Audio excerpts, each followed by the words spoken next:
years, live for 10 more years, get 10 more years of life. Would you be willing to do that? I'm going to show you what that is today on this show. Hi, I'm TJ Walker. This is the Habit Influencer. This is the show where we talk to you about all the latest information, insights, techniques on how to have positive habits in your life. Habits that will give you more fulfillment, better health, better career, better personal relationships. That's what we're all about here today. I've got an exciting show for you, a number of topics in the news, other insights based on research, plus you. I'll be taking your questions, your comments, any topic at all as it relates to personal development and habits is fair game. We can agree, we can disagree, we can have a conversation. This is a community for people who want to better themselves and improve their habits. So I'm very, very happy you've joined me here today. Topic A, making yourself happy first thing in the morning should be your number one priority. Now, this is going to sound strange to some people because it seems like it's being selfish. You are not being selfish if you focus first and foremost on trying to make yourself happy first thing in the morning. If you try to put yourself in a good mood, you're not being selfish. You are doing the right thing for your family, for work colleagues, friends, and for yourself. Why is that? Think of it this way. Imagine your spouse comes to you in the morning, tells you that you are fat, ugly, lazy, useless, messy, a slob, and then says, and take the garbage out. How motivated are you going to be to do that specific action right now? Now, how about another scenario? Your spouse comes to you, says good morning, asks how you've slept, perhaps gives you your favorite cup of coffee the way you like it, and then says, oh, I hope you have a fantastic day. By the way, whenever you finish your coffee, would you mind taking the garbage out? Which scenario is more likely for you to want to take the garbage outside or do any other household task? I didn't mean to pick one that seems sex specific if you believe in sexually designated tasks around the house. Which scenario is more likely to make you want to do that positive house cleaning habit right then of taking out the garbage in this case? Chances are it's the second scenario because you're feeling good, you're feeling upbeat, you're already in a good mood, you're hearing great things from your spouse or your partner, you've already been given something, you have a nice cup of coffee. It's simply easier to do things when you are in a good mood. Now, habit researchers for a long time have known this, and I definitely agree with it, that if you are in a good frame of mind, if you are happy, it's much easier to tackle the tasks at hand, for you to do easy tasks, but also hard tasks, and to have focus.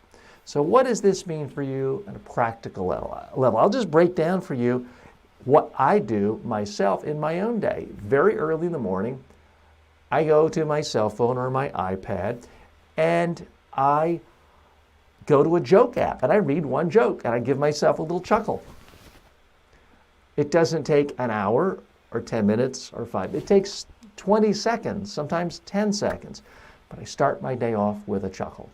This is also why it's a great idea to start off your day, and this sounds like a cheesy thing, I know to some of you, it did to me for many years, journaling gratitude about something. What is it you are grateful for? The simple act of writing down something you are grateful for puts you in a good mood. It's focusing on the positive in life. And when you are in a good mood, when you are positive, it's a lot easier to do other daily habits that are going to help you, whether that's making calls to clients in the business world, whether it is doing the sit-ups you've assigned yourself, doing your 20 jumping jacks in the morning, as we talked about earlier this week. Whatever it is that you're trying to do on a habit basis, your normal routines in life, it's going to be easier to do it, easier to be motivated to do it, even though I don't really like that word motivated, if you're in a good mood, if you are happy about things. And this is where it can sound a little frou-frou to some people, because it kind of sounds like the Stuart Smiley, the old Al Franken routine, the caricature of what self-help is about, of, you know, I'm great and wonderful and doggone it, people like me, when he's staring at the mirror. You don't have to say it like that, but I do want you to think about something positive that puts you in a good mood. For me, just reading a joke, getting a little chuckle, is a way to do it. It takes very little time. You know, when you're on an airplane, the attendants tell you, if we run out of oxygen, put oxygen, the mask that falls down, on your own mouth before trying to worry about your kid or anyone else around you. You have to take care of yourself first before you can take care of anyone else. I believe the same is true when it comes to positive habits in your life. And if you want to increase the odds that your positive habits can start off quickly, easily, put yourself in a good mood. But don't use this as an excuse. I don't want to hear you say, well, teacher, I'm in a good mood if I get to watch a 2-hour comedy movie in the morning. Well, your day will be over, your productive hours will be over if you start watching a 2-hour comedy. Now, you might want to play a game if it's a really, really quick solitaire game and you can do the whole thing in 1 minute.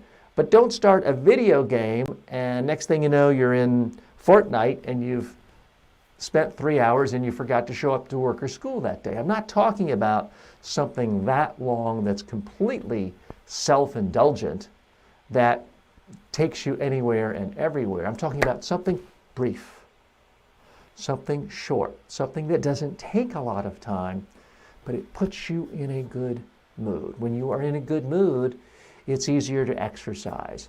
It's easier to really sit down and start writing that nonfiction book or that fiction book. It's easier to tackle that big task, whether it's home improvement, whether it is starting a new software program. It's just easier when you are in a good mood. This is also why, by the way, I really recommend you try to minimize your news consumption in the beginning of the day, because too much news is likely to put you in a funk. Now, I'm not suggesting never watch news, don't vote, tune out. No, I consume news, I vote, but I try to put specific restrictions on how much time I consume news in the morning so not to be overwhelmed with negativity. And one rule I have, some of you have heard me talk about this before, I watch zero cable TV news.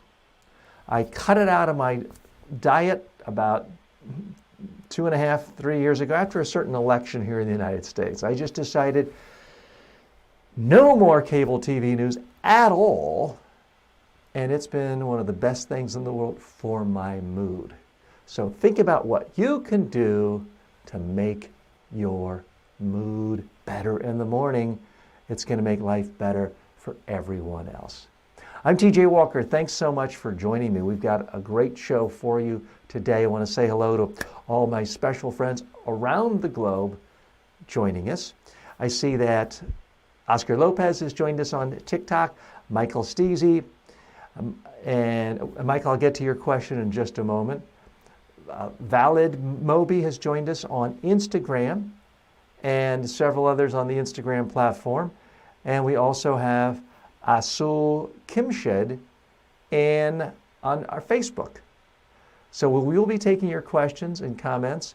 Typically in the show, I'll do a segment A for about 7 to 10 minutes, as I just did. We'll take a little time for questions and interaction, having some fun. Then I'll go to a segment B and I'll do a deep dive on another subject as well. But now, you listen to me, it's your turn. So Michael, what are your thoughts on phone addiction? Michael writes me this question on TikTok. I think it is a massive, massive growing problem. I mean, you see the research that people are checking their phone 140 times a day. I'll tell you exactly what I do in my own household to try to overcome this, because I can be as guilty as the next person. Something I did this morning, and I typically do for at least an hour, hour and a half every day. I go for a walk. I leave my cell phone at home. People say, well, you know, TJ, what if there's a wreck? What if there's an emergency? You might need it. If you bring a cell phone with you while you're walking or exercising or doing anything, you basically destroy a huge percentage of the value of that exercise at that time alone, because your brain knows, oh, the whole world is accessible at any moment. Oh, I need to be on call, or oh, I might need something, and you Google something, and next thing you know, 3 emails have come in. You destroy your ability to communicate or to let your brain relax. So, Michael, I think it is a huge, huge problem. I also do not let my cell phone in a bedroom. I leave my cell phone out, and I try to make sure I don't touch or look at the cell phone an entire hour before I'm going to sleep. One of my resolutions, and I haven't gotten there yet, one of my resolutions is to only check email twice a day. I'm not there yet, but I'm checking it a lot less than I used to.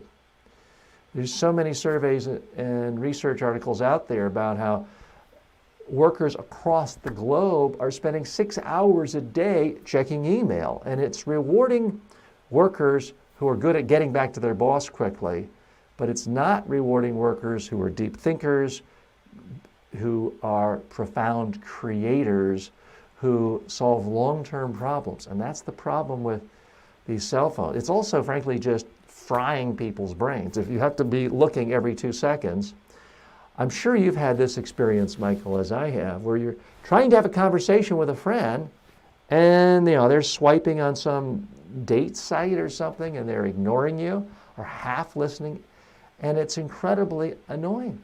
One thing I do now when I have parties at my home, I turn the internet off. And I tell people, if you want to use your cell phone, go out to the driveway. Occasionally it irritates people. Our parties are a lot better because we actually have human beings talking to fellow human beings at parties at my house. Now, it also works for me because the area I'm in Long Island, New York, is kind of a dead zone for cell phones. So people can't really get internet or email without access to my Wi-Fi. So I either turn the Wi-Fi off or I'll change the password and not give it to people. So that's something that I think you should do. Michael, do you feel like this is a problem in your own life, or do you have problems? Do you feel like family members are having problems with cell phones? Feel free to share that with us. Michael, again, joining us on TikTok. I want to say hello. Valid says hello on Instagram. Thanks so much for joining us. And Sokhar Ani Rasapur has joined us on Instagram. Thanks so much. We are open if you have questions about any aspect of habits or personal development. Would be very happy to hear from you. And Peggy's back. Peggy, good to hear from you as well. Meant to ask you, Peggy, yesterday you put a frowny face, which I never realized. I looked at it, it said like you're angry. I hope I didn't say anything to anger you, but I guess it wasn't too much or you wouldn't be back today. But if I said anything confusing, let me know what that was about, Peggy. I would love to hear from you. Peggy said she left that by accident. Okay. You may be hearing Marceau's voice in the background. That is my producer. He's in another location today, but Peggy says that she did that. He says that she did that by accident. So that does happen. By the way, if you are watching this, let us know. You don't have to leave any questions if you don't want to. But if you're watching this on YouTube, just say where you are, and so we can keep track of where this program is going and where people are watching it the most.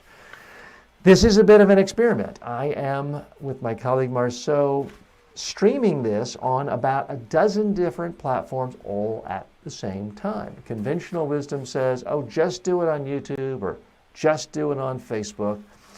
And my philosophy is I care about you, I care about these ideas, but I don't really care about any one platform. Platforms can come and go. I'm old enough to remember there was this thing before Facebook, and it was before MySpace. Now we're really going back into the 1990s.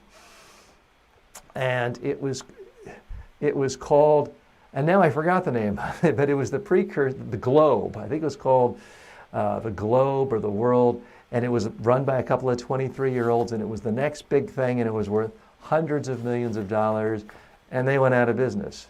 Friendster, not much better. So platforms come and go. I'm interested in the ideas that relate to personal development, how to build better habits, and forming a relationship with you, regardless of what platform you are on. Let's take a look at the YouTube platform. We have people streaming in there. If that's your preferred platform, you can check in there as well. Okay, it's time, and we've got a lot of top news stories today, especially the one I teased at the beginning, which is, can you change a habit and get 10 more years in your life? Interesting news story out of the BBC. But first, creative geniuses, this is topic B. Creative geniuses are made through their habits. They are not born. We live in a culture where people are constantly told, well, you know, Beethoven was great by the time he was 3, Tiger Woods was great by the time he was 3. If you're not fantastic, world class by the time you're 3, well, you're just out of luck. You weren't born with it. No. Creative geniuses are made by their habits. Even someone like Beethoven, if you look at the number of hours his father spent tutoring him on music and composition from the time he was born, I mean, by the time he was 6, he had basically a PhD level in terms of sheer number of hours that he was receiving from his father. So there is a huge school of thought out there that says even Beethoven wasn't born naturally gifted. And if you look at some of his early compositions, very ordinary, nothing inspirational at all. Granted, he was doing it when he was age 5. These are learned skills.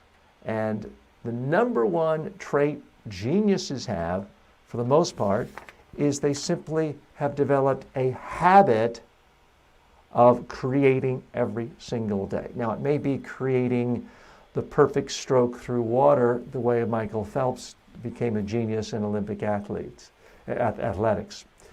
But whether you're a writer, a painter, it's about doing every single day. Picasso went down in history as one of the greatest artists of all time, but a lot of his art wasn't considered that great. He made 40,000 pieces of art in his adult life. He averaged 2 pieces of art a day. If you think of yourself as an average artist, okay, you might be. I'm willing to bet you don't make 2 average pieces of artwork per day.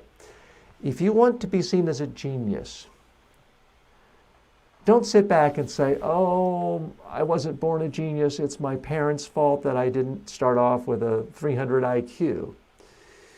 You will be perceived as a genius if you develop the habits of people who are wildly successful in your field, and then you practice those habits every single day. Great writers typically write every day, many of them 7 days a week.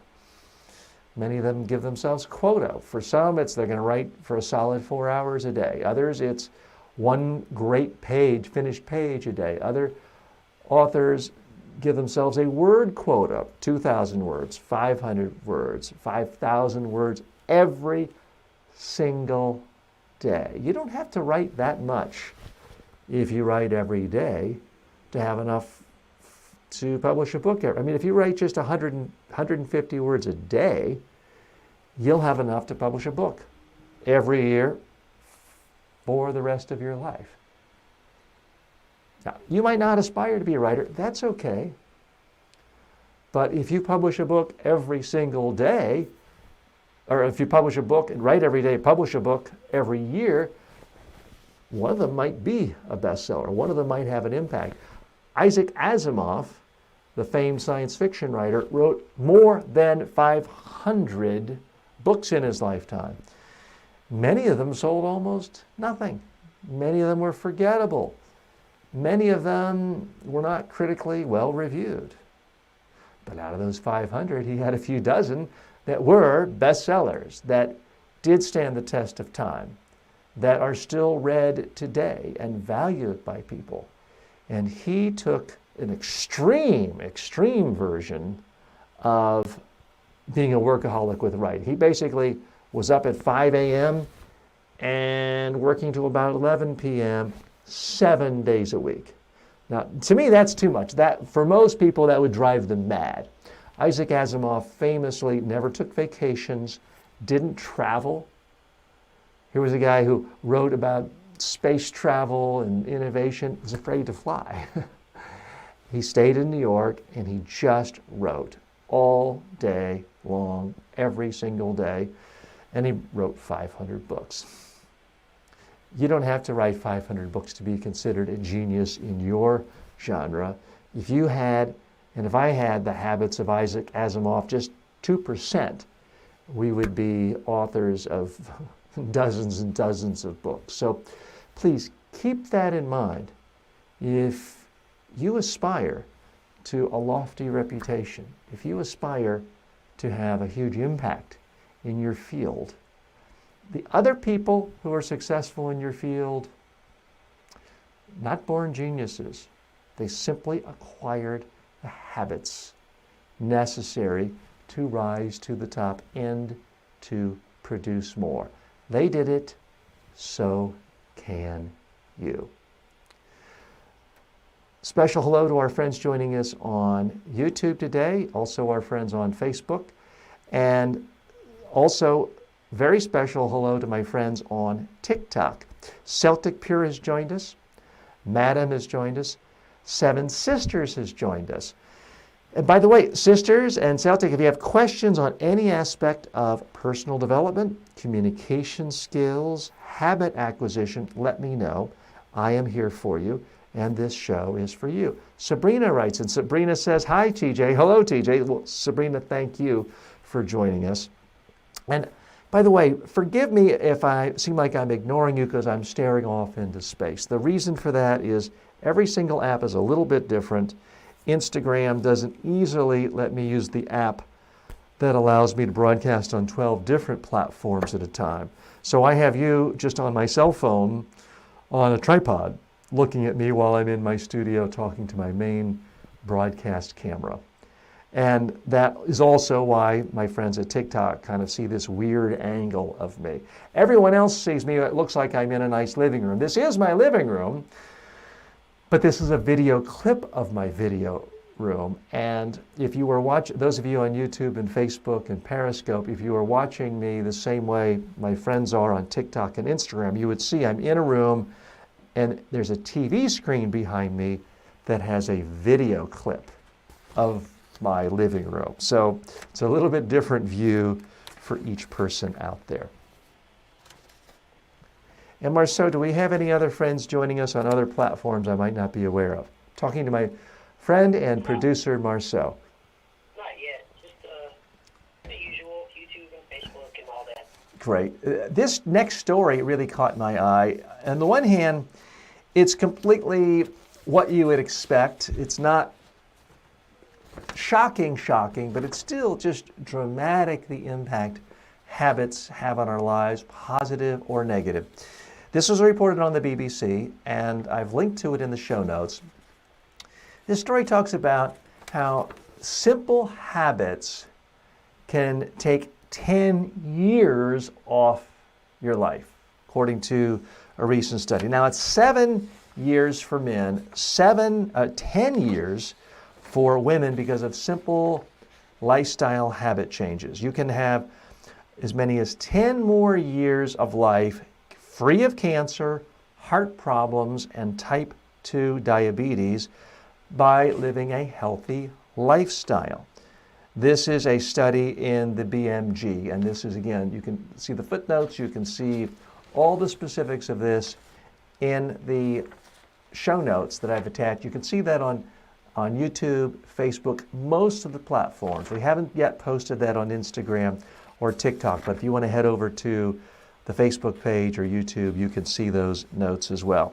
This is research done in the United States on 111,000 people. So this is a huge, broad-based study. It's not one of these college surveys that was done on 7 freshmen in one semester.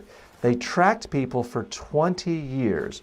Now here's what they found, that if you exercise regularly, drink in moderation only, have a healthy weight and a good diet, and you don't smoke. So if you have that, I cheated a little bit. I said change one habit. It's a habit of having a healthy lifestyle versus a not healthy lifestyle. You may have experienced some family members who said this before, or friends who said, you know what, I'm going to enjoy my life. When my time comes, you can't control it. Well, that's just not true. You can control a lot of it. Now, you can have the healthiest lifestyle in the world and get run over by a bus. You can lose a genetic lottery and just have a heart attack even though you're a perfect weight and you exercise all day long. Famously, for those of you old enough to remember, Euell Gibbons died much, much, much younger than Keith Richards of the Rolling Stones, who had a famous lifestyle of drugs and heroin and rock and roll and drinking excessively, and he's still alive. So it's not a 100% guarantee. Nothing in life is a guarantee other than at some point you will in fact die. But on average, when you look at 111,000 people, if you simply exercise regularly, maintain a proper body weight, drink in moderation, eat good real food, and don't smoke, you're going to get another 10 years of life if you're a woman, and 7 years of life as a man.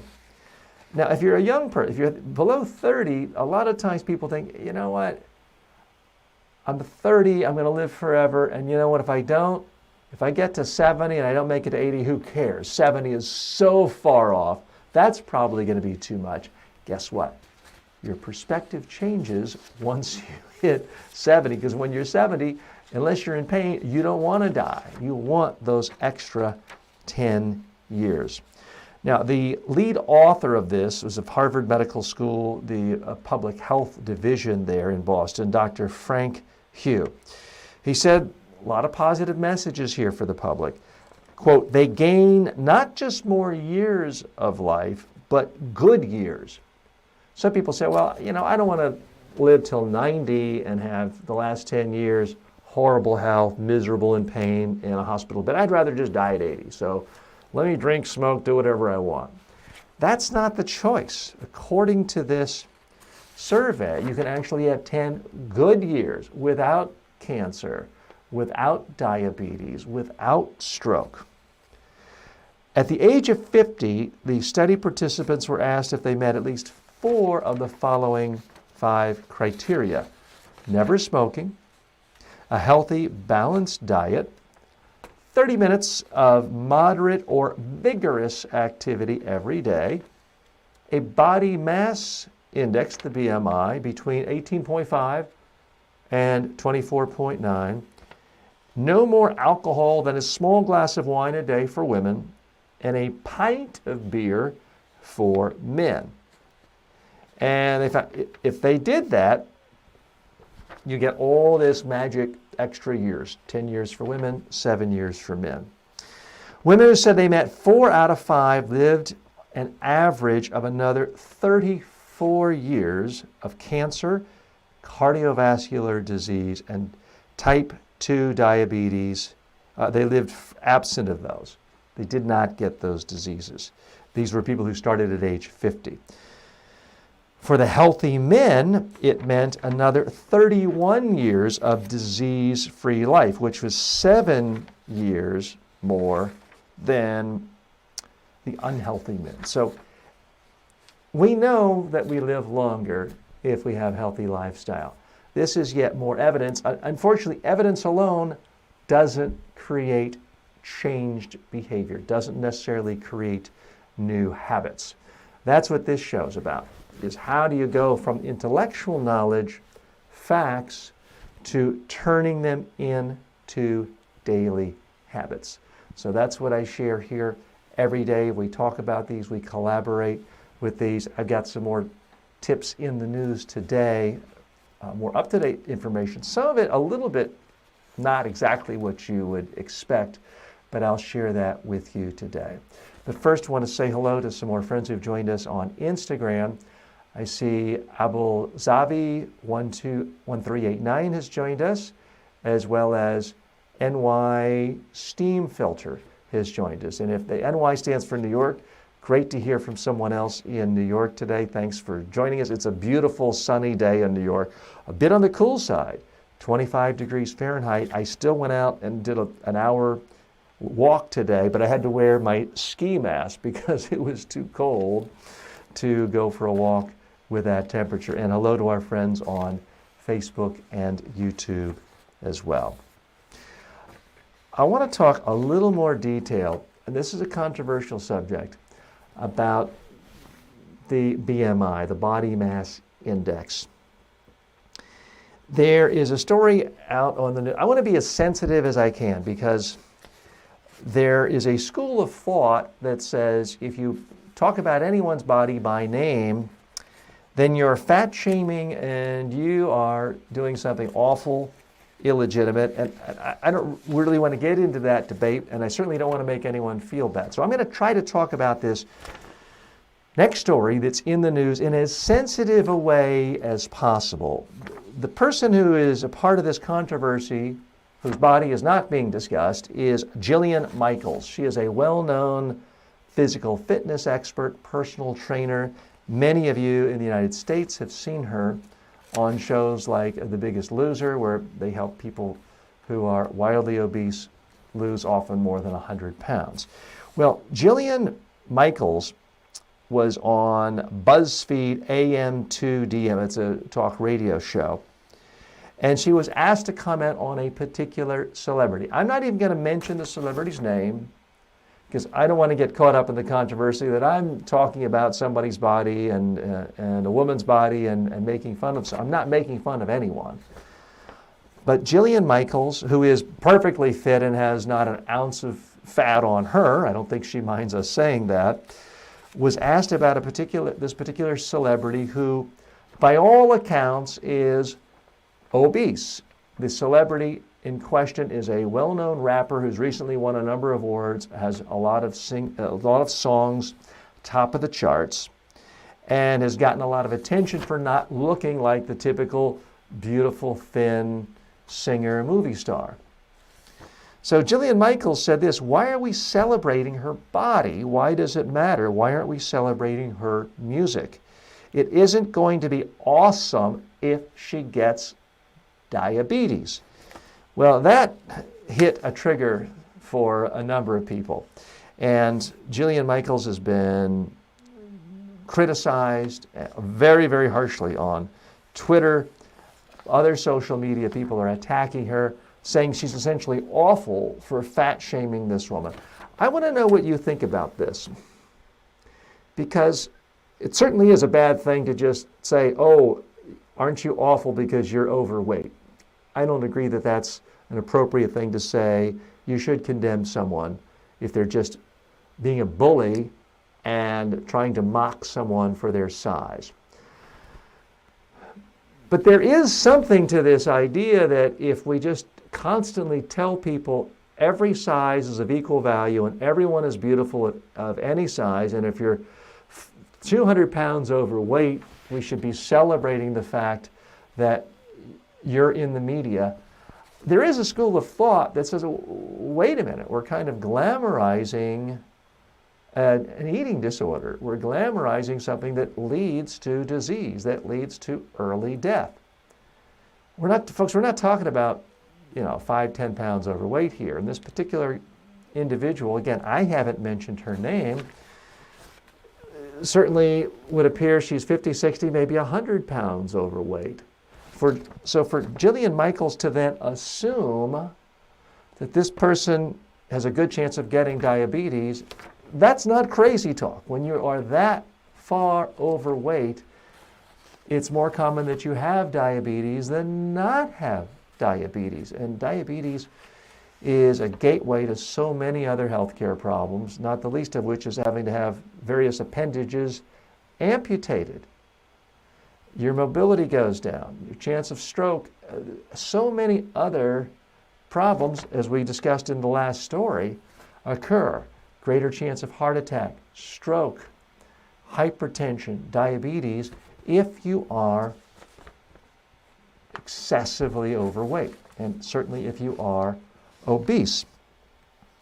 So she continues to ask, why are we celebrating her body? Let's focus on her music. To me, that's much different than just saying, oh, we shouldn't give her the award because she's fat. She didn't say that.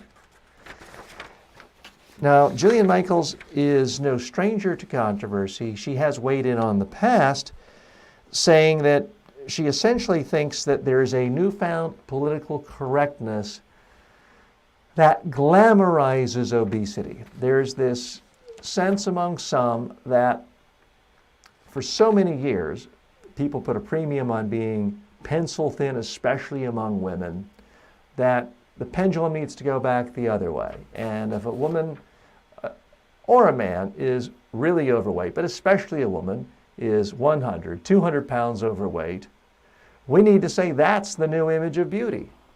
Jillian Michaels is saying this is not true. It's political correctness to say that.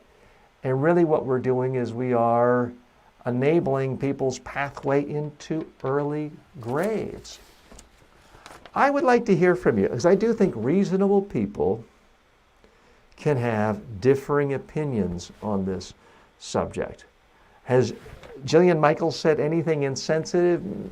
Maybe, but is she a monster for pointing out that diabetes is a really, really big problem in this world, and it is especially affecting people who are really overweight? I don't think that makes her a monster. I could be wrong. I'd love to hear from you.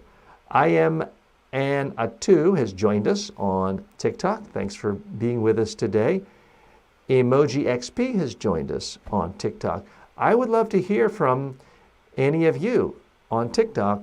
What is your opinion? Is it fair for a physical fitness expert like Jillian Michaels to show concerns about someone who's in the spotlight, but who is a role model for young people, especially young women, but suffers from obesity? We wouldn't say to someone who admits to being an alcoholic and says, yes, I drink 5 bottles of whiskey every night. We wouldn't say, well, we hope that person learns how to not drink 5 bottles of whiskey every night. That's going to put the person in an early grave. Not quite the same thing with food and being overweight. But in many cases, you could certainly make the case that obesity is killing a lot more people in the world today than alcohol is, or certainly drugs and hard drugs. I mean, the number of people who die from heroin a year is basically insignificant to the number of people who die of obesity in one big city, typically. What are your thoughts on this? I'd love to hear from you. Amber Hosen has joined us on Instagram. Thank you so much for being, and thanks for the wave. I appreciate that. And NY Steam Filter, if you are here in New York, let me know what city you're in. I'm here in Dix Hills, by the way, in Long Island, if you are around here. Lots more in the news today, plus your questions, your comments, your thoughts as well. This issue isn't going away. Now, if any of you have seen Hasan Minhaj, the comedian who has a show on Netflix now, he did the last show of his series in December of last year on the issue of obesity, specifically how U.S. corporations are exporting obesity around the world. It was a fascinating take. If you have Netflix, I would highly recommend that you check out Hasan, I think it's called the Patriotic Report, but it's Hasan Minhaj. If you type his name in, you'll definitely see that.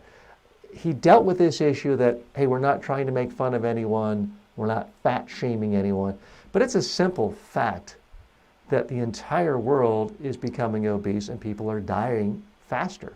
And he looked at places like Mexico, where once NAFTA, the North American Free Trade Agreement, went through in 1993, all of America's processed foods and garbage and Coca-Colas went to Mexico. And Mexico is now the #1 consumer of Coca-Cola in the world. And it's a situation where basically 75% of Mexicans are either obese or close to being obese and are technically overweight.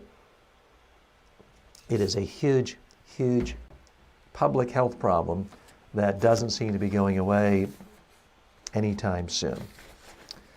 Other top stories in the news that I wanted to address with you today.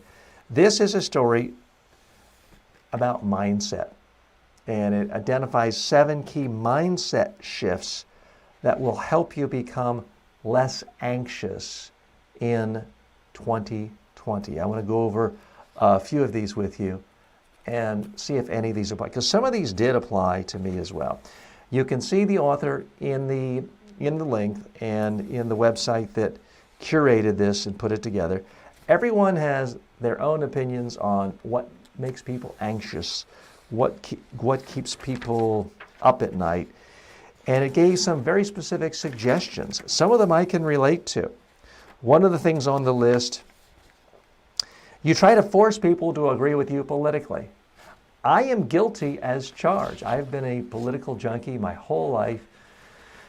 And going back to the 1970s, following local politicians in Charlotte, North Carolina, where I grew up, volunteering on campaigns, listening to political talk radio. My first experience with media outside of my family's TV was a little crystal radio set. That's something you don't even need electricity for. You can get a radio signal. And my crystal radio set only had the ability to get one station.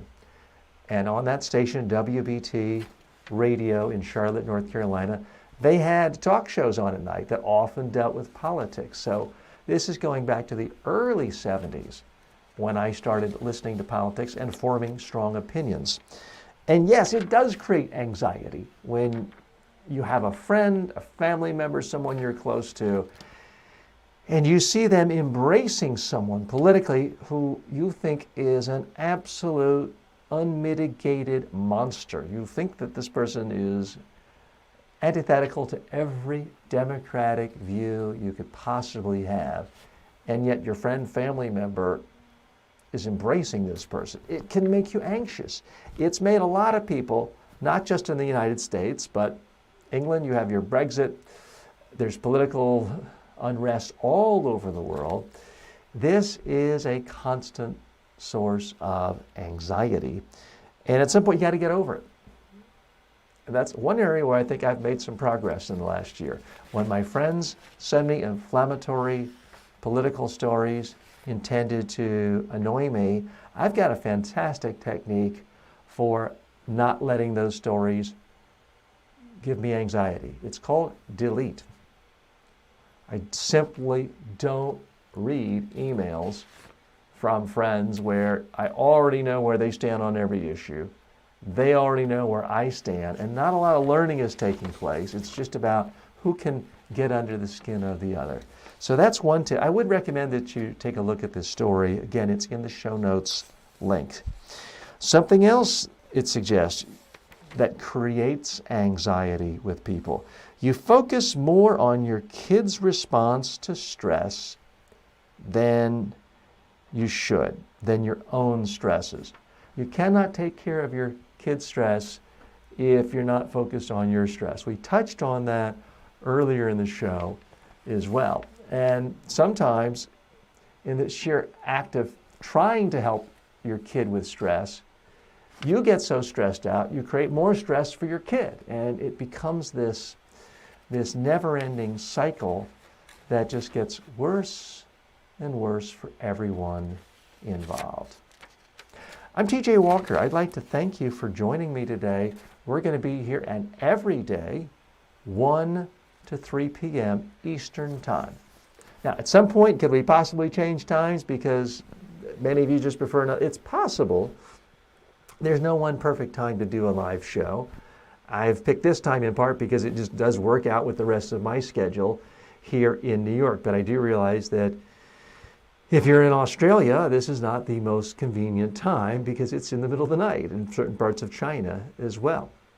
So I'll remain open. If you have other thoughts on the best time for a live show on personal development and habit acquisition, then let me know. Because I do know on some social media platforms like Udemy, I have followers and students from more than 190 countries. So this is an international audience, and every day we hear from people from India, from Pakistan, from various countries in Africa. So we're very happy to have you no matter where you are in the world. And I see we've got more folks joining us on Instagram. Thanks for being with us. Barry O has joined us on TikTok. Thanks for being with us. Tammy has joined us as well. By the way, if you have any questions or suggestions for topics related to personal development, I do leave some time in every show for you. So you can introduce topics, you can put out questions, and that way we can have more of a community and we can, in fact, interact. Other stories in the news. This one caught my eye. It was a reflection from a blog survey, and it's called "To Build a New Habit, Look to the Past." I've linked to this in the show notes as well. And if you're on Instagram or TikTok and you don't see the show notes, just head on over to my Facebook page. You can see the show notes there. Type in my name, and you'll see this show live going on there as well. But the gist of this article is that if you really want to know how to create habits, you should look at what created habits for you in the past. Really spend a moment and reflect on what has worked for you in the past. Now, I'm going to share something, and it's kind of embarrassing, frankly. But I'll be candid with you. We're here, we're all in this together. A lot of personal development experts and habit experts talk about flossing, and you need to floss. And I do floss all of my teeth every day. And a standard rule of thumb in so many books about habit acquisition is start by flossing just one tooth each day. If you never floss, flossing one tooth is better than nothing. And it starts the whole process of flossing.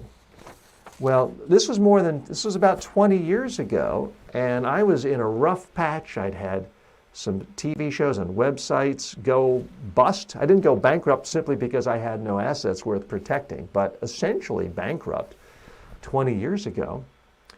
And when that happens, your health care takes a back seat. I had not been to a dentist in a while, and I was brushing my tooth one day, and one of my back molars breaks off. I'd had a cavity, and I'd let it go too long, and it was frankly, it felt weird. There was some pain. It felt awful. It felt embarrassing. I felt like a homeless person. And at that moment, the emotional pain was such that I never went a day without flossing again. Now, after that, I had a fair amount of cosmetic dentistry done. It became even more important for me to floss every single day. But that pain can be a huge motivator. Pleasure can be a huge motivator. Tony Robbins famously talks about this a lot as the two strongest motivators, pain and pleasure. Sometimes when someone has a kid, the pleasure of seeing their kid's face smiling at them is so intensely pleasurable that causes them to get rid of all sorts of other bad habits or to work harder and be serious about their profession for the first time.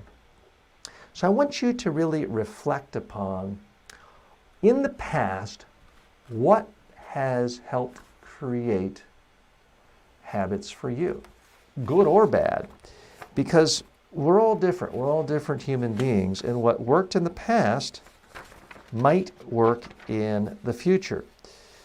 So it's called habit reflection. Doesn't really need a fancy name, but that's all it is. You're reflecting on your habits.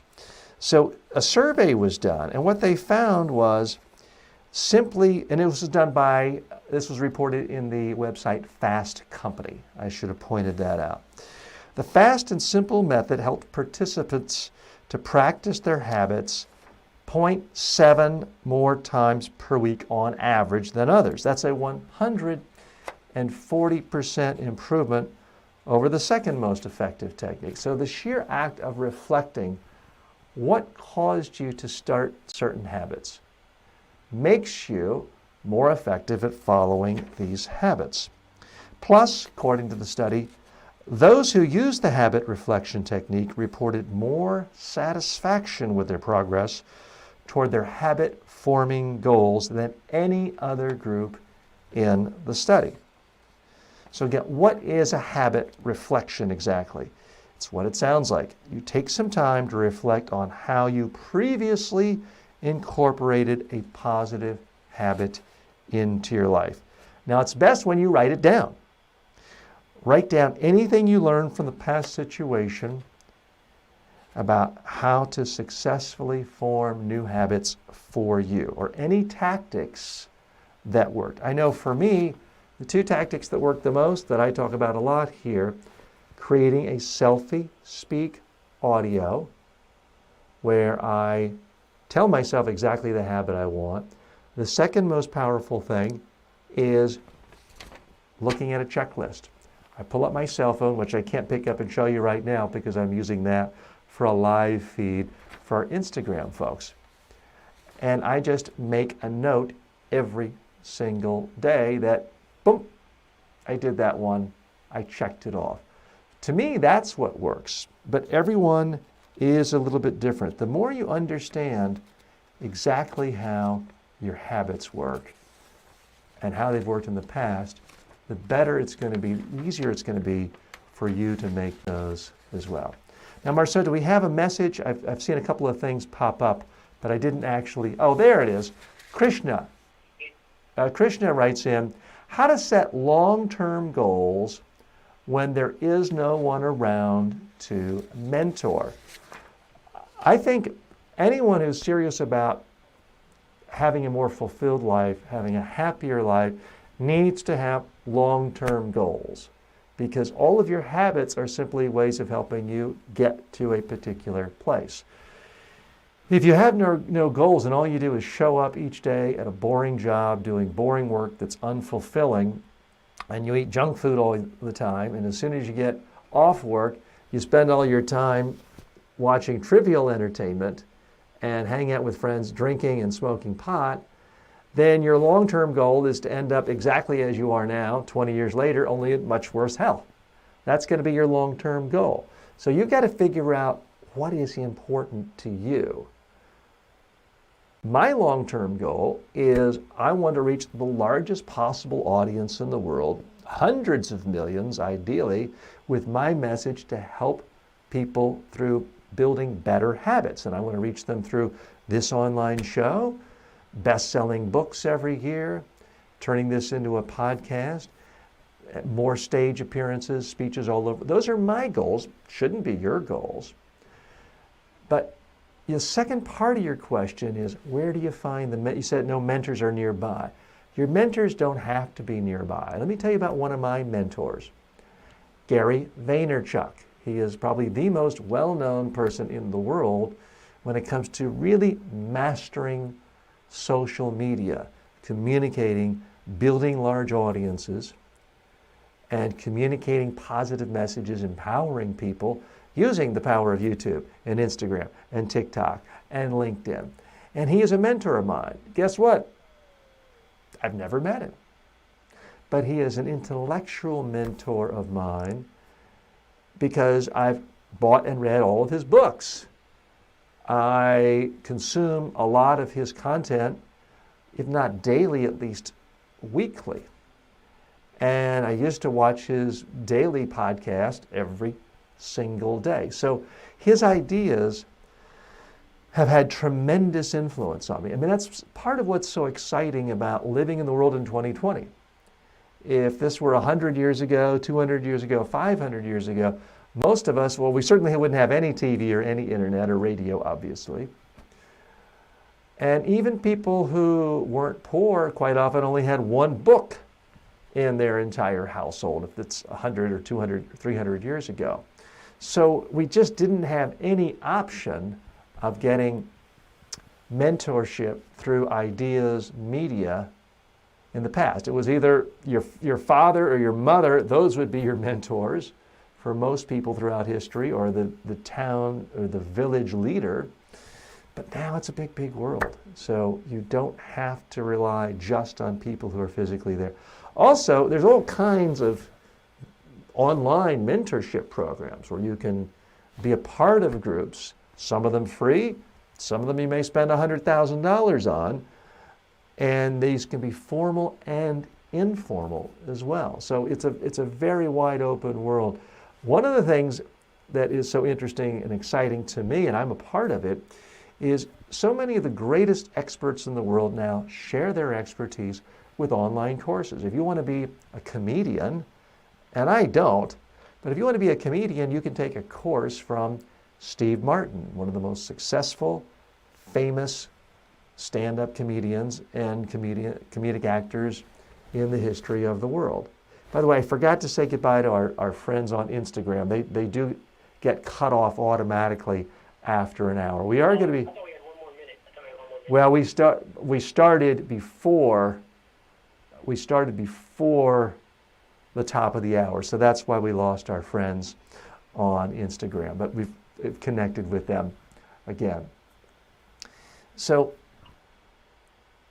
I'm always happy for you to find an in-person mentor and you can talk face-to-face with someone. Those can be great, but I don't want you to limit yourself to just people in your town or your village. Marcel, if we could switch back to the YouTube comment a minute, I just wanted to address our colleague, Krishna. I don't know where you're based, but whether it's a small town in India or whether you're here in New York City, I don't mean to presume, at your fingertips are the greatest minds, the most successful people in the world. They might not be able to have lunch with you every day, but they're sharing their expertise.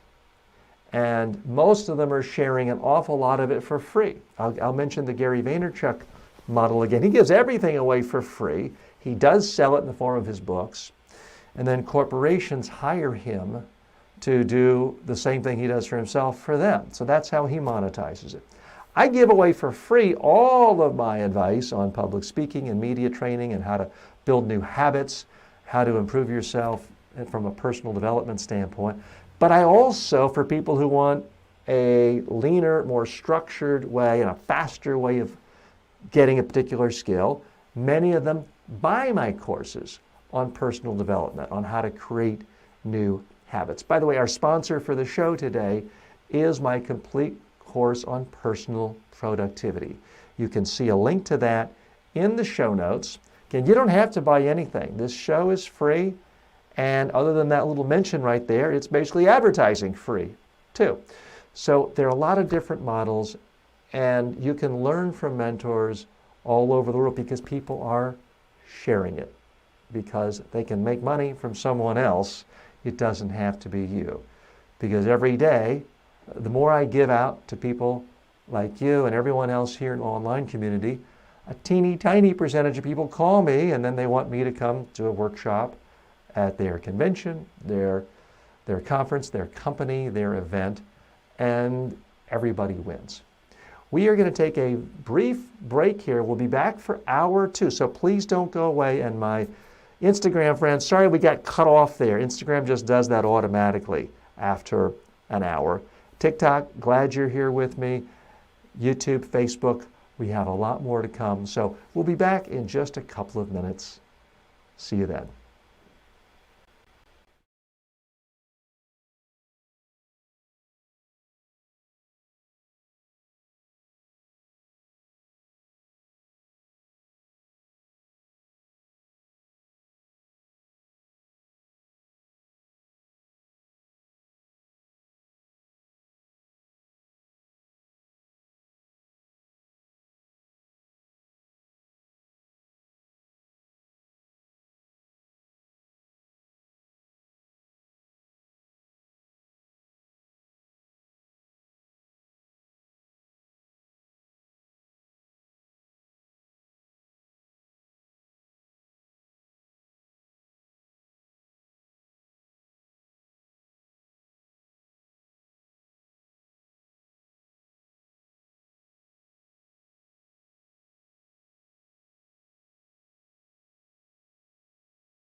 Welcome back to Hour 2 of the TJ Walker Show, Habit Influencer. This is the show where you learn how to influence the most important audience of all, yourself. You can influence your own habits.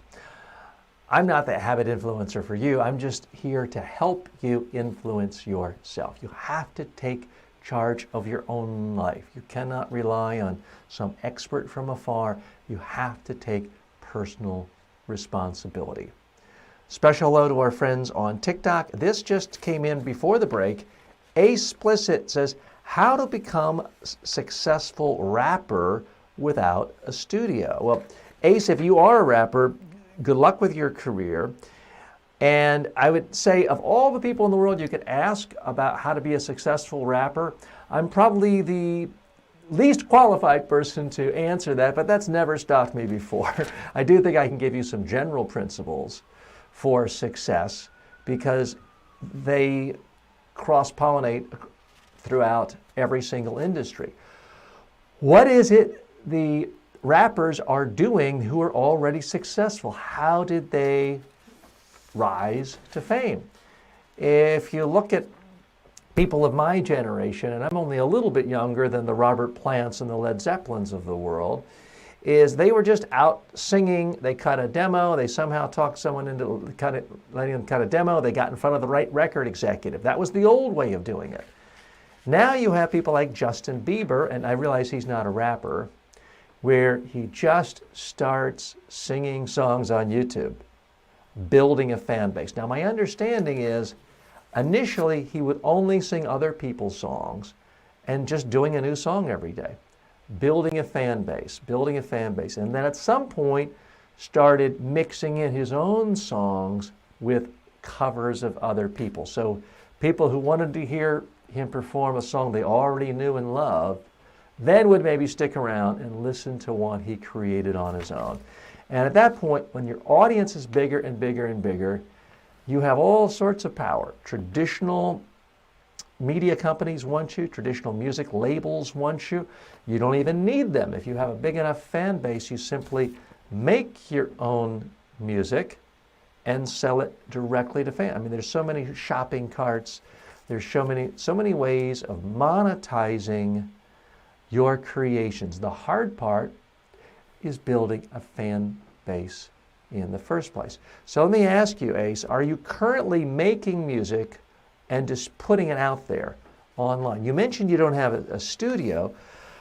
A whole lot of really successful people did not have studios. They just are performing in their bedroom with a guitar. And I realize, forgive my ignorance, I realize the guitar is probably not the first choice of a rapper. But whatever it is you need, a keyboard, do it simply and start making your music. Something beats nothing. People do have the ability to discern and make judgments. They may think, okay, this person doesn't have the fanciest studio production. They might not have the most expensive synthesizer, but that person's voice is really distinctive and great. I'd like to hear more. What is it you have that is special? You look at most great singers, whether they are rappers, country stars, R&B, folk, most great singers have something that's distinctive about them. Now, I'm not quite as old enough to be a big Frank Sinatra fan, but one of the things people liked about Frank Sinatra is that his voice was distinctive. It didn't matter if he's singing Happy Birthday, he was able to make the song his own. He was able to put his own imprint on it. He made it distinctive. And that is what will make for a successful career.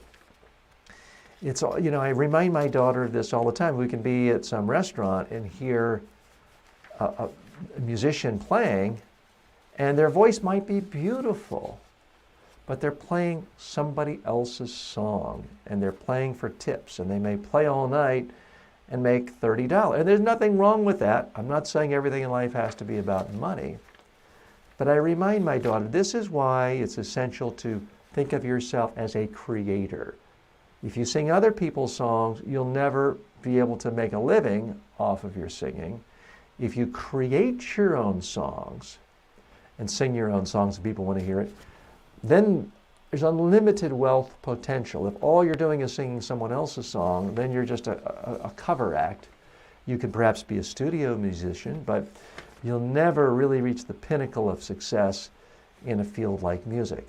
So that's my other big challenge to you is create. You don't need a studio to write great lyrics. So many of the greatest musicians in the world started off by writing great songs for other people. And then they built a track record. They built relationships in the music industry. And this is about as far away from a rap reference as you can get, but Barry Manilow famously wrote scores and scores, if not thousands of songs for other people. And he wrote a lot of those before he ever got to record his own music. So there is nothing preventing you from creating great rap lyrics today. So start writing, and most important, start performing. A cappella. I don't know if you call it that, but you can sing without fancy studio production. The main thing is start creating. Sing for free if you have to. I believe it was Jay-Z. Certainly there are a lot of famous musicians in their early days just started selling their own music out of the back of their car. Build a fan base any way you can. Convince your uncle who's getting married next month to let you sing at their wedding. And give away, I don't know if people even use CDs anymore. Download, do something to get your music in the hands of people. You want a successful career, you need fans who are going to show up. That if they hear there's a chance you are appearing in a tent down the street or in Madison Square Garden or at O2 in London, they're going to pay for the ticket no matter what the cost is. You need fans like that. If you have that, studio time will be paid for.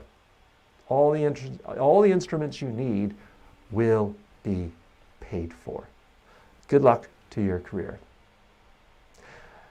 Marceau, did you have anything you want to add to that about rap? You might know more about rap than I do, but that's the best 10 minutes I can give you about rap, considering I really know very little about rap. And No, I really don't have anything to add. okay, and let me just scroll down. Social media, like just put your videos and stuff like that everywhere you can possibly get them. Yeah. If you don't have a studio, just record it on your phone. I'm sure you probably have an iPhone. They take Yeah, Marceau, if you can't hear Marceau, he's saying, stuff as much as you can and share. yeah, if you didn't hear Marceau in the background, he's saying, create, share. One thing that I don't think rappers are doing right now, but you might want to, is borrow from what successful people do in other genres. You look at the people in the gaming industry, you know, the PewDiePies and whatever, they're just playing games all day doing live streaming, and he's making, was making $25 million a year. See what they're doing. There's nothing preventing you from doing what I'm doing right now, a live stream. What if you did a live stream every single day and you tried to live stream your creative process. and live stream your creative process of how you're writing, how you're creating. Doesn't have to be just singing. You could do behind the scenes of an aspiring rapper. Make it your own series and go live every day and borrow from me. I'm doing this on 12 different platforms today. And some of them I may only have a few viewers, and others there's hundreds, aggregated it's thousands, but it can add up.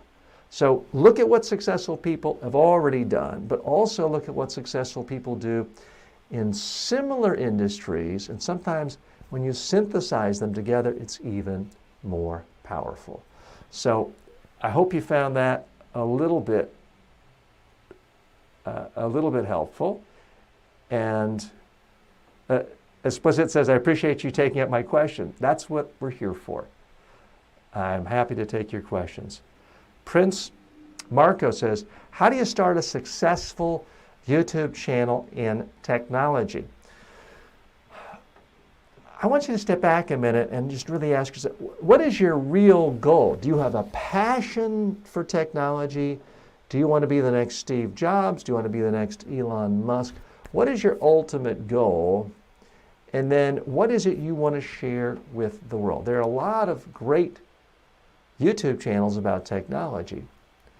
And you've got to figure out what your niche is, what's underserved. Why would someone need your channel? When I started this channel, for example, I didn't say I specifically want a successful YouTube channel, although I am on YouTube and I do want it to be successful.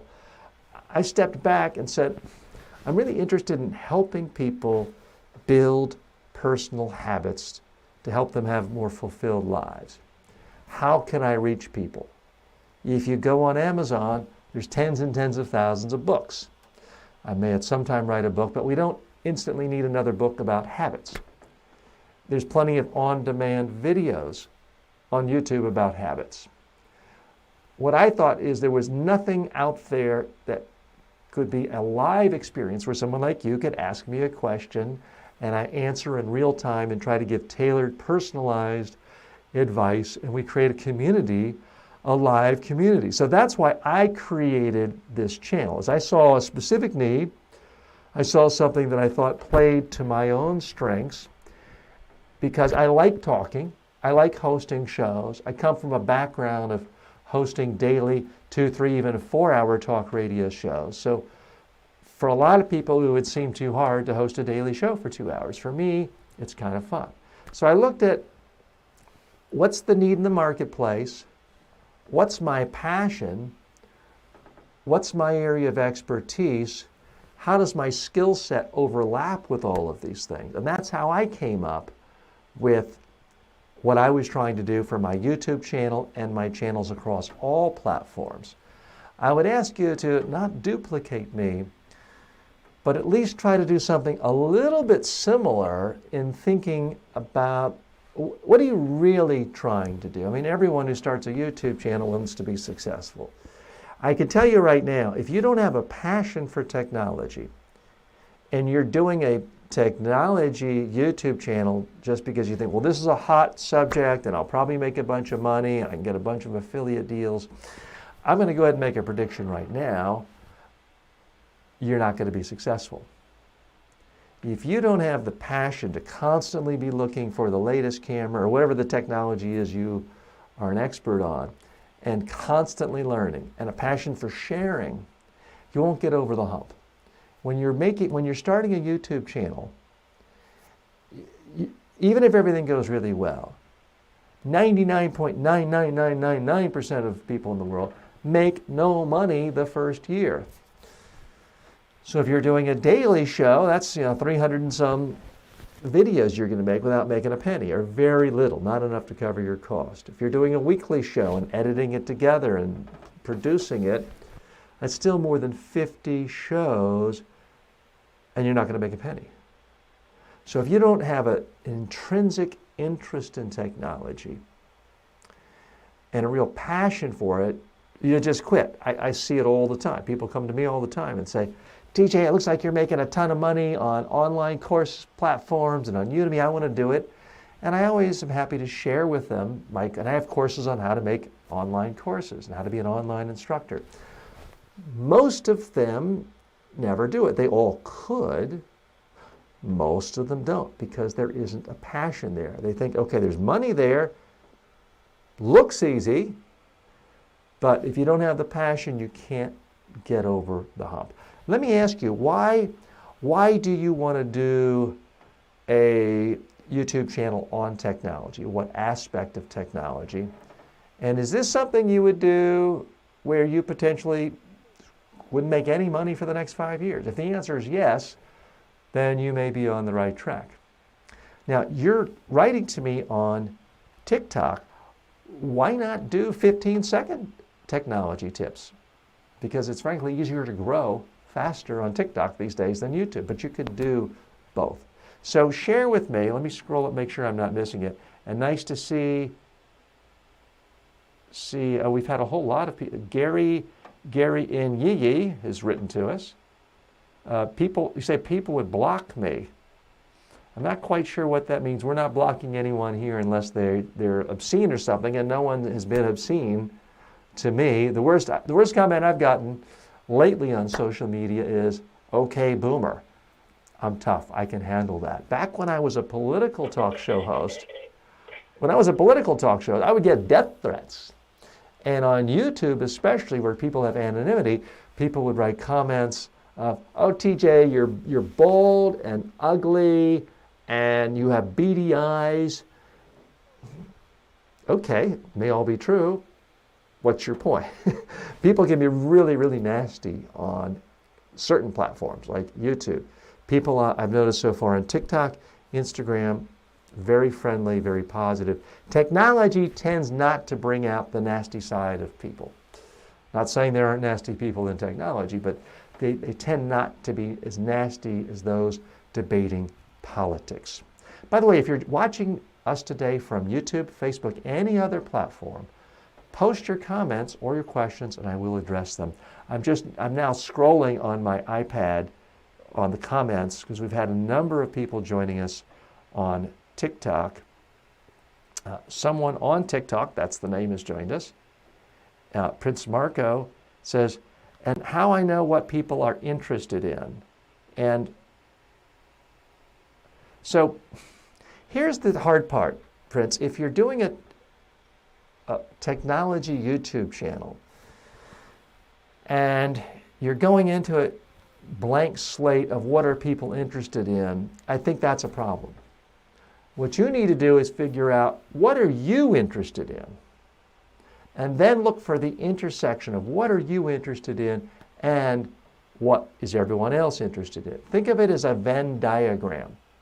Here's what you know, here's what you're interested in, here's what you like, here's what you're good at, and here's what people value. And look at what is in that intersection. Because if it turns out there's some poll that says the number one thing people are interested in is iPhone 14 specs, and you decide you're going to do a whole channel on iPhone 14, you're going to run out of things to say pretty quickly. There's probably people out there who have better insights on that iPhone whenever that comes out, if it ever comes out. And it may become completely irrelevant 6 months after the phone comes out, because then a 15 or a 16 comes out. So the starting point, I believe, is you have to do an inventory. This is the very same thing people go through when they're trying to figure out their purpose in life. People come to me all the time and say, "TJ, how do I find a purpose in life?" I have an entire course on how to find your purpose in life. If you go to Udemy and type in "purpose" with my name, you'll see that course. And it is a not terrifically complicated process, but there is a process where you have to think about what are all the things I really like doing, what are the things I'm good at doing, what are the things that people value. Now, I like playing tennis, but I'm not by any stretch of the imagination good enough to play tennis to ever have anyone value that to pay. So I know my purpose in life can never be to be a professional tennis player or a professional tennis instructor. So you've got to look at that. Sometimes you can like something and be really good at it. You may really love World Cup soccer, and you may be an expert on the top 4 teams every 4 years. And you may really know a lot about it. You may love it, and you may have a real passion for it, be good at talking about it.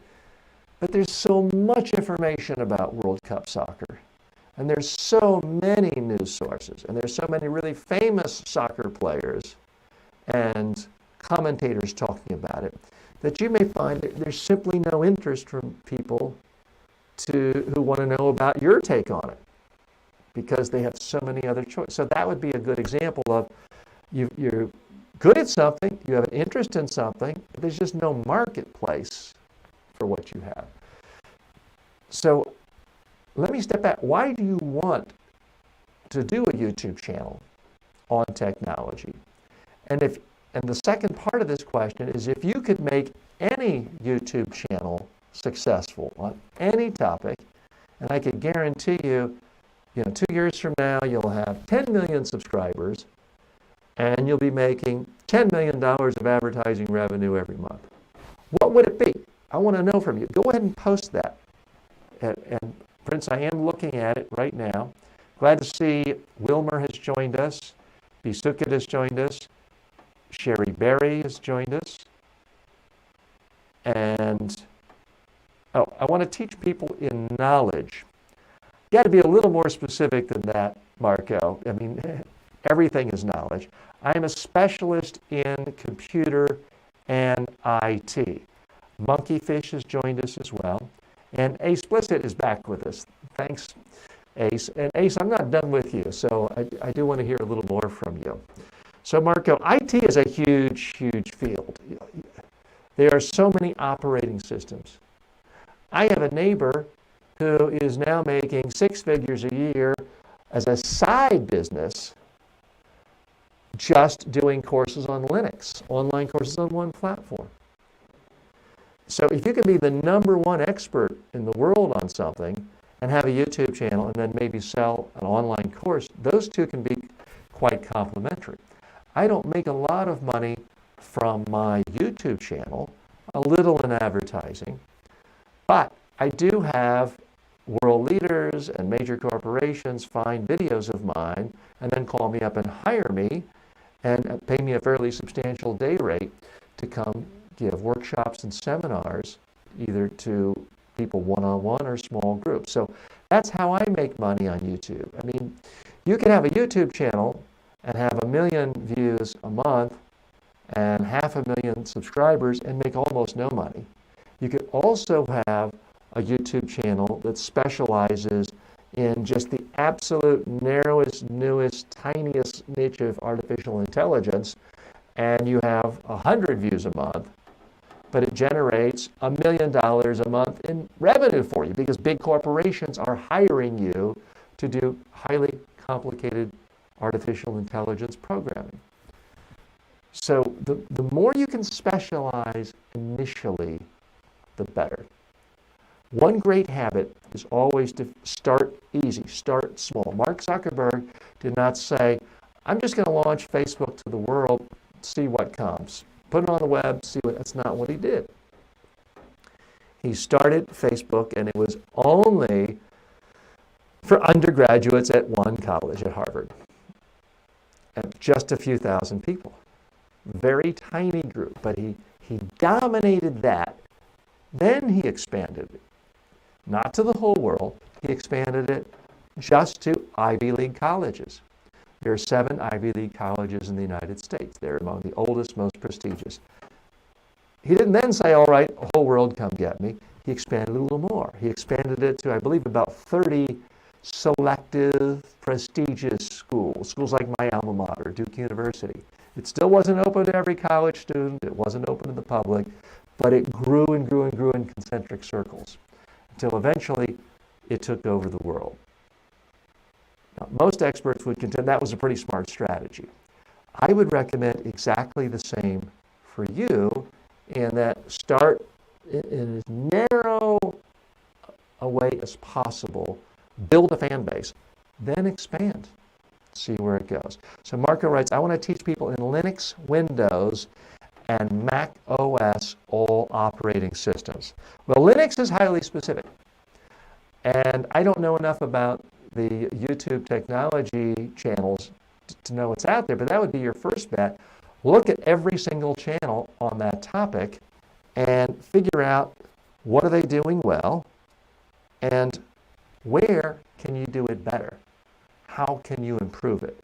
That's what you want to find some opening to give people a reason to come to you. You know, part of what successful people do is it's not about higher IQ, but they try to be smart and not just do things guaranteed for failure. If you're trying to create something that is exactly like something else exists, very unlikely you'll succeed. If you create a cola product that tastes exactly like Coca-Cola, but it sells for 10 cents less, I'm willing to bet you're going to be very unsuccessful. You're not going to sell anything. The world doesn't need another cola that tastes exactly like Coca-Cola. People want a cola that tastes like Coca-Cola. They will buy Coca-Cola. So you've got to figure out what's different about what you do and what is really going to stand out. But my biggest piece of advice, start with something. Start with something today. Make some video about Linux, why you love Linux, why you hate Linux, something. Post the video today on YouTube. Post the video today right there on TikTok. Don't wait. Ooh, I'm getting an error message. You know, what happened is I had a phone call come in, and it may have, and I thought I'd put my phones on Do Not Disturb, but it's, what's that, Marceau? On Instagram or TikTok? TikTok, it says the host is away. And since I'm the host, I'm not quite sure why it says the host is back. Okay. Oh, you put that. Okay. So just made a mistake there. That's a part of learning. You're going to make mistakes.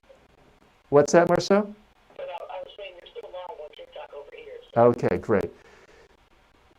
So I guarantee you, it's better to make mistakes on a YouTube channel than to make no mistakes but not post. Start posting. And then you'll figure out what you like doing. You'll also figure out what your audience likes, because you mentioned that you want to talk about all sorts of operating systems. It may be that you do videos on 5 different operating systems a bunch of times, and all the views go towards one operating system. That may help you reorient your whole process towards going deeper into that one specific niche. Now, I'm glad you brought up YouTube, because that does lead me to the next story I wanted to share with you. And it is in, I think I just dropped my notes here. Excuse me for a second. It does lead me to the next story that I plan to go over with you. It's in the show notes, and it says, Break Free from Conceptual Reality, Eckhart Tolle. Now, many of you may have heard of him if you follow the self-help movement, the personal development movement. He's famous for his whole concept, the power of now, living in the moment, trying not to obsess over the past and the future, but actually enjoying the present. He is a thinker who is absolutely loved by Oprah Winfrey. She made him incredibly famous. He's sold tens and tens of millions of books. I don't want to seem critical of him, but I want you to click on the video when you have a chance. It's in the show notes. You can see it on Facebook, YouTube, and others. When you watch him speak, he speaks in a way that is so incredibly slow and low energy and almost awkward. And yet, he's wildly successful. He has millions of fans all over the world. The reason I like him and like to point out to him when it comes to his YouTube channel is he's a perfect example that you don't have to look and sound like an anchor man or a Hollywood starlet to be successful on YouTube or social media. There are people who are wildly successful in every size, every shape, every color, every race, every degree of hair or lack of, every accent, every voice. It's all there. If you have content and ideas that are interesting to someone in the world, some people, it could be far less than 1%, and you can still have a huge, huge audience on YouTube, social media, and sometimes in the mainstream media. So I want you to look at him just in the sense of not to mock or ridicule him, but if you showed a video of him to a bunch of communication majors in a college somewhere who had never heard of him, and so what do you think of this guy? Will this guy be a successful media personality? I think they would universally say this guy is the worst. Low energy, not interesting, flat, frozen, boring, monotone, looks kind of like an elf. And yet, tens of millions of books, huge, huge following all over the world, wildly influential. Oprah Winfrey has said herself, if she had her choice, she'd love to do a daily show with him and just talk to him about living in the present every single day. But she also said she doesn't get to decide, her audience decides, and that would be too much for her audience, because Oprah is a billionaire in part because she listens to her audience. Now, I don't think she just panders and that she secretly has a wish to talk about physics all the time, but it's integrated.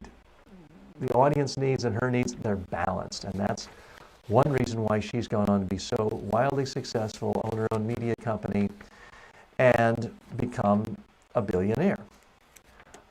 What if you don't want to be a billionaire? What if you just want more money? What if you want to raise?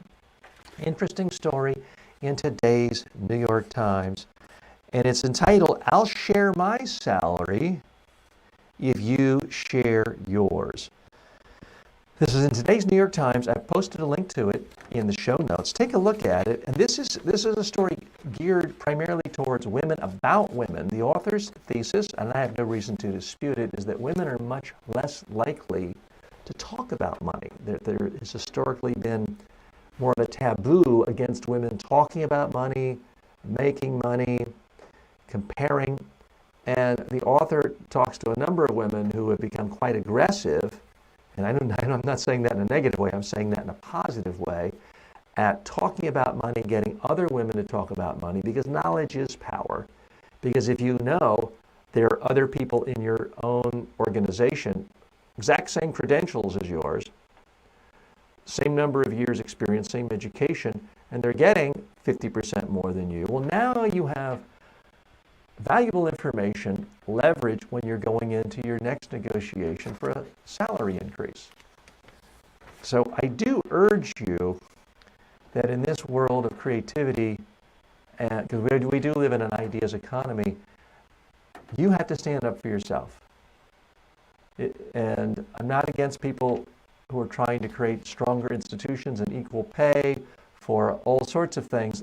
Yes, all of that is important, but ultimately, all you have is the ability to sell your own ideas, your own time, your own services. So the more you can arm yourself so that you're confident. If you know other people do a similar service and are getting X, why should you receive 10, 20, 30% less than that?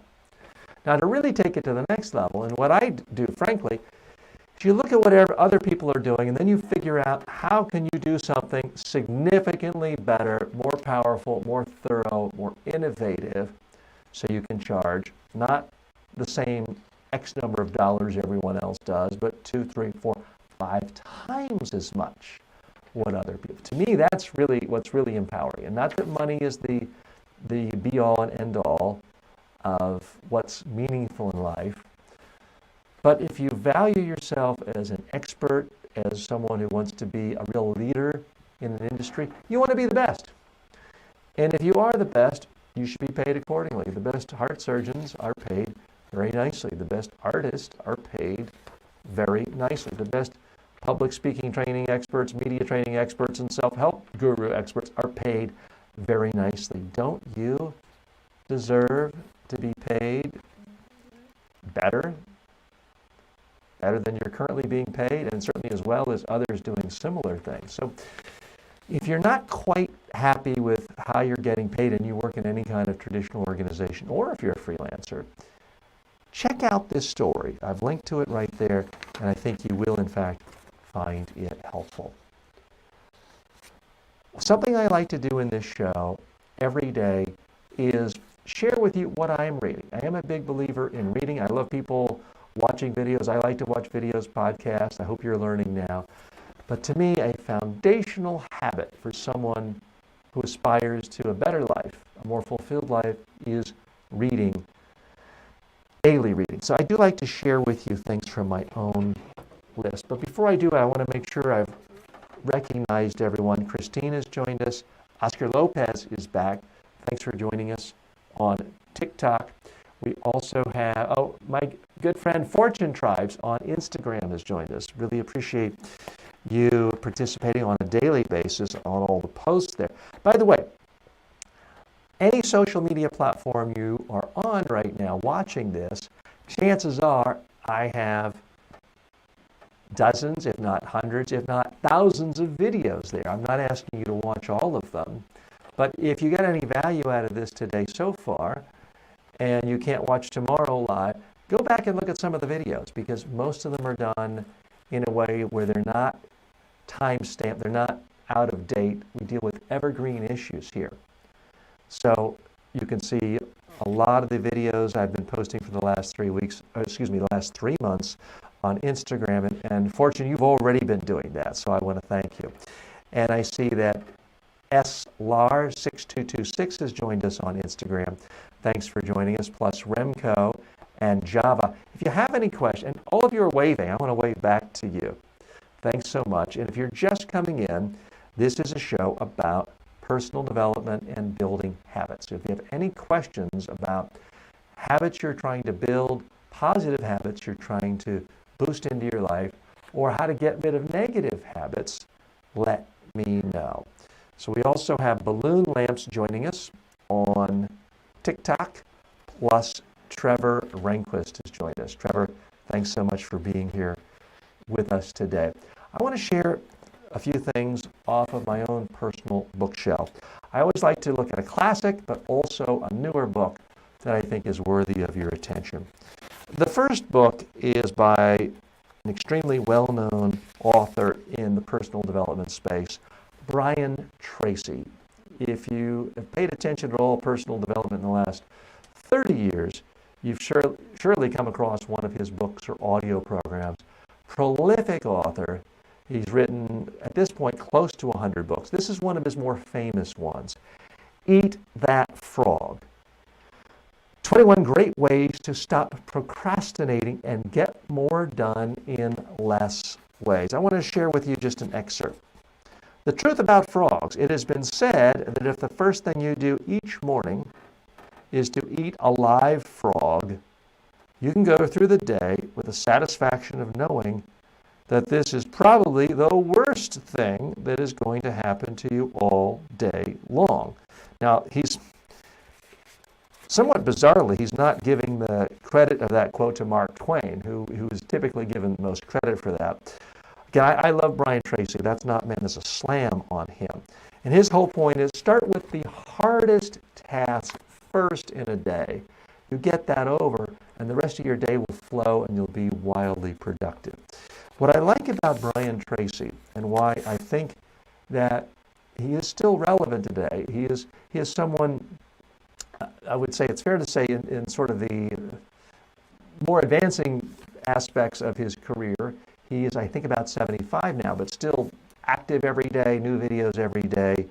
He's been doing this a long time. What I love about him is he really breaks things down in simplest, easiest, most understandable chunks that anyone can understand.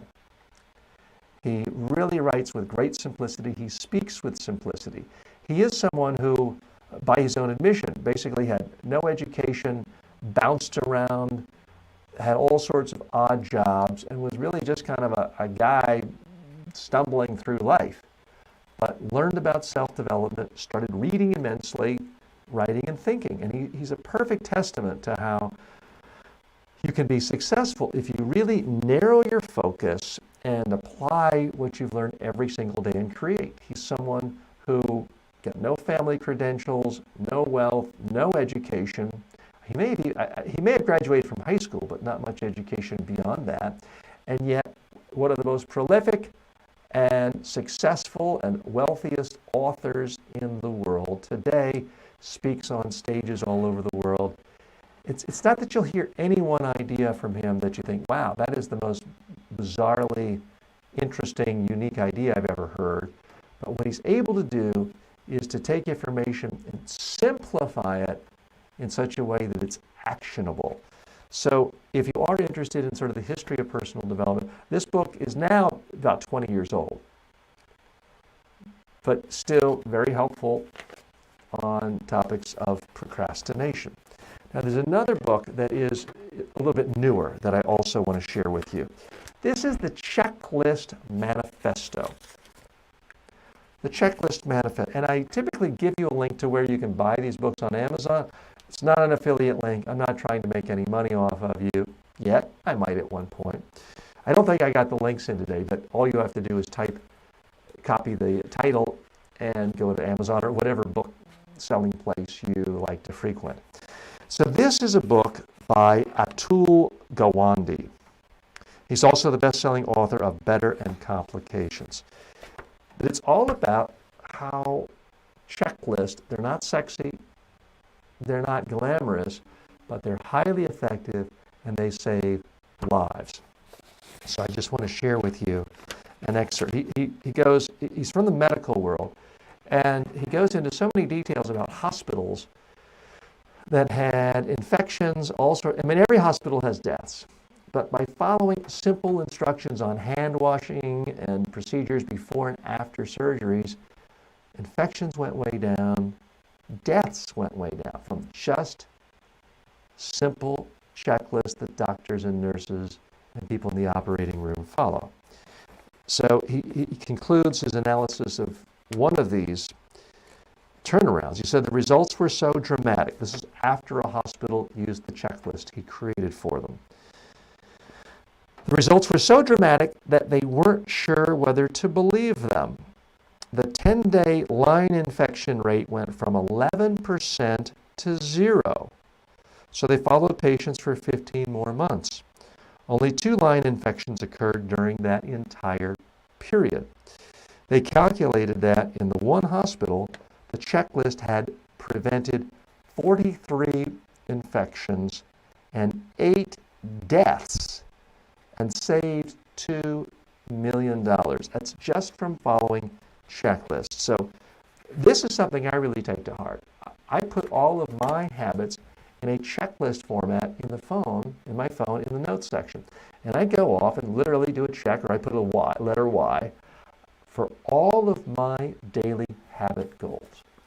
It's not sexy, it's not exciting, it's not fun, it gets results. In this case, when it comes to pilots, major jet airliners, and doctors in hospitals, operating rooms all over the world, it saves a tremendous number of lives. So at first blush, this book doesn't seem that exciting. To me, it's a cornerstone of good habits and leading a productive life. We all get arrogant sometimes. Well, we know this. I don't need to do that. And there are times when if you miss a certain item, it doesn't matter. Most of us, when we were taught how to drive, went through his checklist of your hands are on 10 or 2, adjust mirror, adjust side mirror, foot on brake. You go through all these checklists, but after you've been driving for a year or two, you do it all automatically. You don't actually write down a checklist to see if you do it. Most of the time when you're driving, it's okay, but you know what? 1.2 million people a year die in automobile wrecks around the world. So maybe it's not a good idea that people don't use checklists. Certainly making left-hand turns, speeding, tailgating, those are all things that could be avoided by following best practices and using checklists when driving. People don't do. And as I say, the statistics don't lie. 1.2 million people a year die around the world in auto-related deaths. So this is a book that, again, it's not the most dynamic read. You're not going to be riveted, staying up, reading it all in one night, possibly, because it's so exciting. But it is extraordinarily powerful, helpful, and I think if you want to be really well grounded in the arts related to personal development, it's a great part of your education. Part of what I like to do in every one of these shows is also take questions from my online students. If you're new to the show and you don't know me, I host this show every day, 1 to 3 o'clock, right here on platforms, basically every major social media platform that lets people stream live, I'm on. This show is relatively new. We did a few rehearsals. We were sort of in the dress rehearsal stage in December, and then we launched officially just this week on Monday. So this show is new, but I have been teaching people personal development skills for more than 35 years.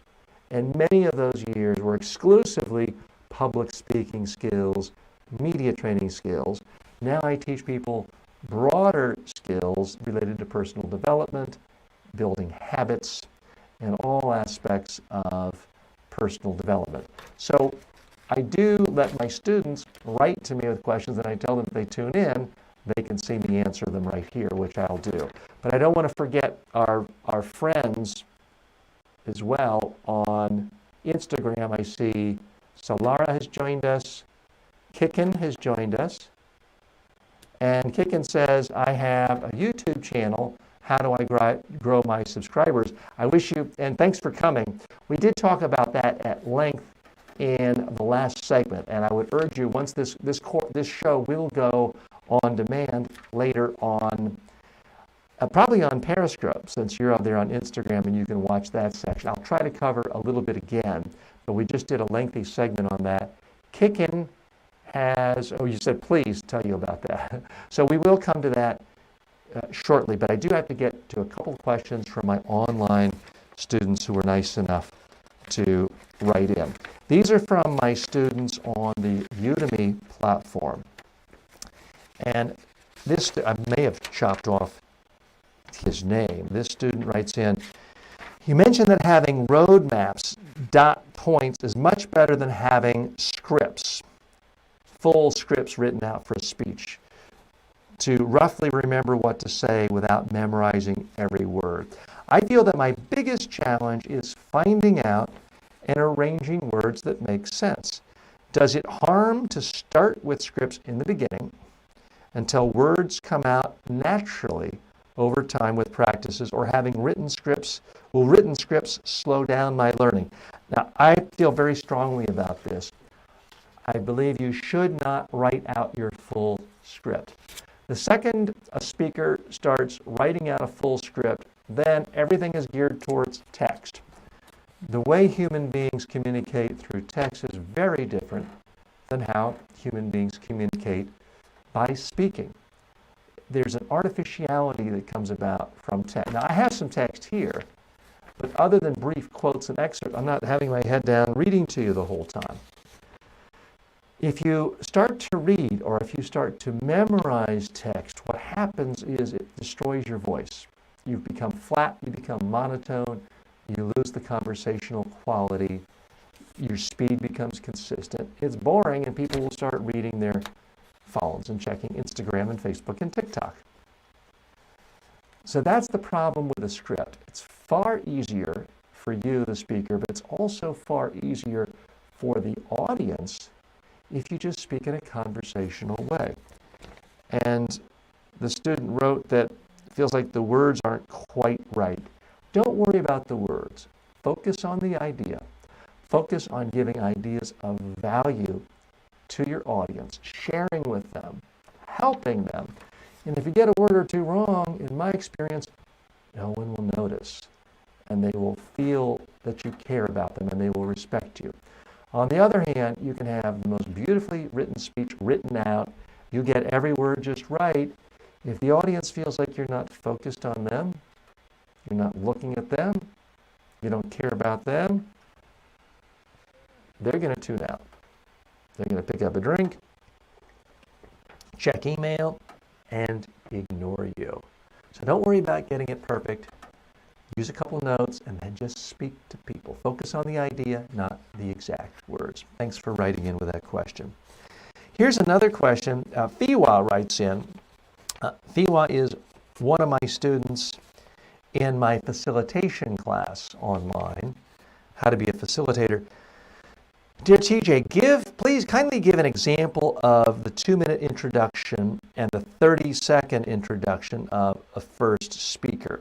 I ask in order to get the idea of the wording and to use it in the homework videos.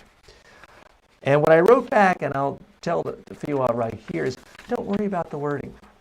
Words don't matter. When you're giving an introduction to someone, the most important thing is you're letting the audience know, why should you care about this person? Why was this person invited here today? So if I were introducing myself to an audience, you're here for a personal development convention, and TJ Walker is about to speak, I wouldn't, for example, start off with, well, TJ Walker lives in the New York City area, and he attended college at Duke University, and his first book about politics was boring. Nobody cares about any of that. If I were giving an introduction to someone to introduce me, I would have them say something like, imagine if you could change any habit with the push of a button and make it that simple. Our next speaker, TJ Walker, has innovated a way of changing yourself, any habits you want, creating Selfie Speak programs. He's a personal development expert who has taught thousands of people all over the globe for years how to speak more effectively to large audiences and small audiences. Now he teaches individuals how to speak to themselves to change their own habits. Ladies and gentlemen, here's TJ Walker. That's how I would have someone introduce me. That was probably the 30-second version. It's not about how long it is or how short it is. It's about, can you just focus on information that is truly interesting and unique and whets the appetite of the audience. So thank you to my students. And by the way, any of my online students, regardless of what platform you are, this is kind of the teacher's office hours, this show too. So you can always email me in advance or post your questions right here. Now I do want to get to Kicken, who's asked about a YouTube channel. How do you grow subscribers? The number one way of growing subscribers, create new content that's interesting, that people love and want to share. Now, I realize that doesn't sound particularly helpful because it raises the question, well, how do I know what content people really want and want to share? So my question to you is, are you creating content now? How often are you creating content? You look at so many of the most wildly successful YouTube creators, they could be 17 years old, and you dig in their background long enough, and what you find quite often is they were doing sampling and experimenting with 3 other genres. Maybe they're doing comedy now, but before they were doing drama and cooking skits and stand-up comedy instead of comedy shorts. So many people who are really successful on Udemy were not successful with their first channel, second channel, or third channel, or their first or second or third format. They experimented, they tried, they learned, they put a lot out there, and they listened to their audience. If you only do one video a year, or one video a month, or one video every 2 weeks, chances are you're not going to succeed on YouTube because you're just not putting enough content out. You don't have to put out a new show every single day as I do, but you need to put out at least one show per week to build a relationship with an audience. Think of your favorite shows of all time. If you're old enough to have ever watched regular broadcast television, whether it was Seinfeld or Friends or shows like that, they're on once a week. You build a relationship with them. And we lost our friends again on Instagram. At some point, we'll figure out how to do that a little bit better. We'll see if I can get, I'm going to see if I can, just in our last remaining minute here, we'll see if we can get our friends back on Instagram. And we may have lost them for the day. So apologies to our friends on Instagram for that technical glitch. But that's, in a nutshell, what I think is most important if you want to be a success on YouTube, is you need a habit. You need a habit of creating content on a daily basis. Now, you might not be posting a video every single day, but you're thinking about ideas, you're researching what all the other channels in your niche that are successful, what are they doing? You're maybe honing your skills when it comes to editing, special effects, graphics. It's extraordinarily competitive these days on YouTube. So every single thing you can learn can only be to your advantage. So I want to thank all of you for spending time with me today, all my friends on Instagram, colleagues on TikTok, those of you on Facebook, YouTube, Twitch, Periscope, anywhere you're watching from. I value your time. I appreciate your time. May all of your habits in life be good habits that support your aspirations. I'm TJ Walker. See you tomorrow.